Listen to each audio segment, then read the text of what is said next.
Esports as a whole, and especially Rocket League esports, is still such a new and developing area that it's hard for orgs to develop into the huge brand name like actual sports. Be it football, American football, basketball, there are these professional organizations that become world famous like the Lakers or FC Barcelona. I mean, these are big name organizations that will be known worldwide. And in esports, it's hard to get that notoriety. Very few orgs have transcended that boundary and really made a name for themselves that outlasts their impact in a particular esport. One of the orgs that has done that is Team Liquid. It is perhaps the best known esports team in the whole world. Regardless of the esport, regardless of if they're in your esport at all, you've almost certainly heard of them. And that's how pervasive and well-known they've become. They've been around since pretty much the beginning, and they have supported, at one time or another, nearly every esport.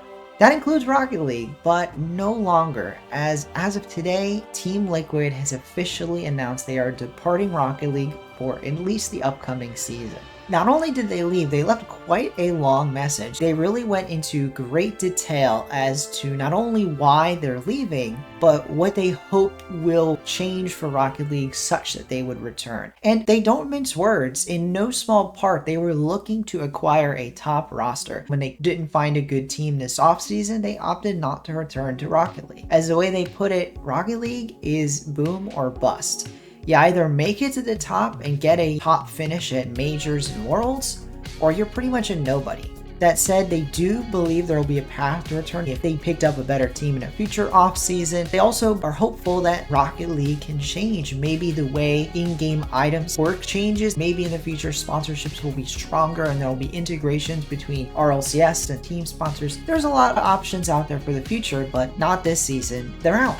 It's a huge loss. Like I mentioned at the top of this video, it is one of the most notable orgs in the entire world. There's not going to be another org in Rocket League as big as Liquid. So it's a major loss for the scene. Now, they haven't been the most involved in content, I will say. Other orgs do better, and they even acknowledge that in their message, which I really do appreciate. In their defense, there's not a lot of return on Rocket League content right now. People, the fans, we follow the pros. We don't follow the orgs. And as long as that remains true, we'll see big name orgs like this continue to leave until Rocket League as an esport fills that gap. They're going to have some sort of incentive for teams to stay in the scene, likely of the monetary variety. This does leave 3 players without a home, those being Oski, a Tau, and a Chronic. Now, 2 of the 3 have found new teams. Oski is now going to be playing for Oxygen with Archie and Ixo, so a nice team there. And Tau has one of the best teams of the upcoming season as he is now on Karmine Corps playing with Vatira and Rise. Those 2 are in swell hands, especially in the case of Tau, likely to be on one of the top teams in Europe, but a Chronic is a different story.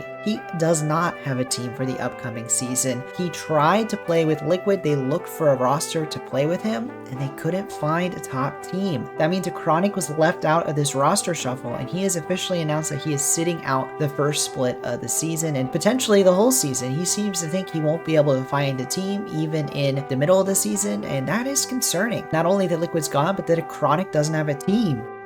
Truly an unfortunate twist of fate.